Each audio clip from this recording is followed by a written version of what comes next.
You are now about to witness the strength of street knowledge.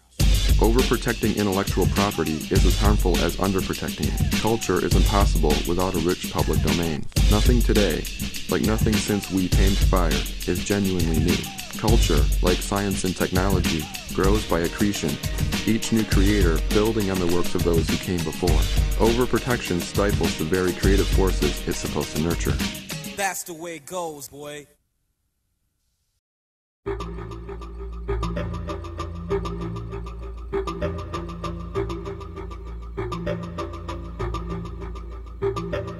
Tonight, Ann Coulter has a new column out today about the nuke situation in Japan, and here she is. The column is entitled "A Glowing Report on Radiation."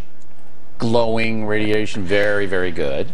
But you are not down on radiation poisoning. Well, it's not me. I'm citing a stunning number of physicists, and from the New York Times and the Times of London, there's a growing body of evidence that radiation in excess of what the government says are the minimum amounts you should be exposed to are actually good for you and reduce cases of cancer. When living tissue is exposed to radiation, cells can be injured or killed.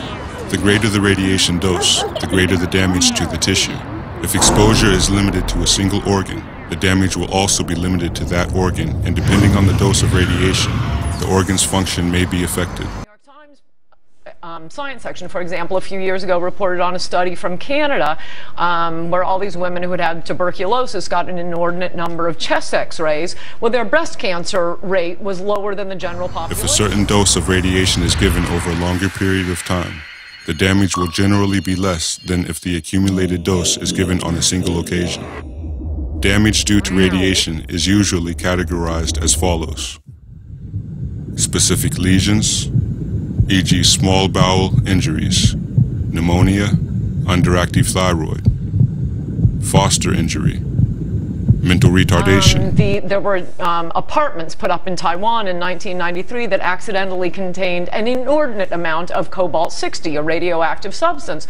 After 16 years, 10,000 occupants of these buildings being hit with 5 times what the government says is the minimum amount you should be hit with. The number of cancer cases they had, there were about 10,000 occupants, was only 5 cases. The damaging effect of exposure to low doses of radiation, such as those we encounter on a daily basis, is still unclear. This is because symptoms or illnesses resulting of other than non-radiation-based causes overshadow the effects of radiation.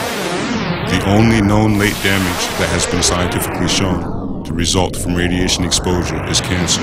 Hereditary, i.e., genetic damage, has not been demonstrated in humans. So some radiation in the body acts as an agent to ward off cancer. That's many scientists believe. As the New York Times Science section has reported, it doesn't get press because... So by your account, we should all be heading for the nuclear reactor leaking and kind of sunbathing out there in front of...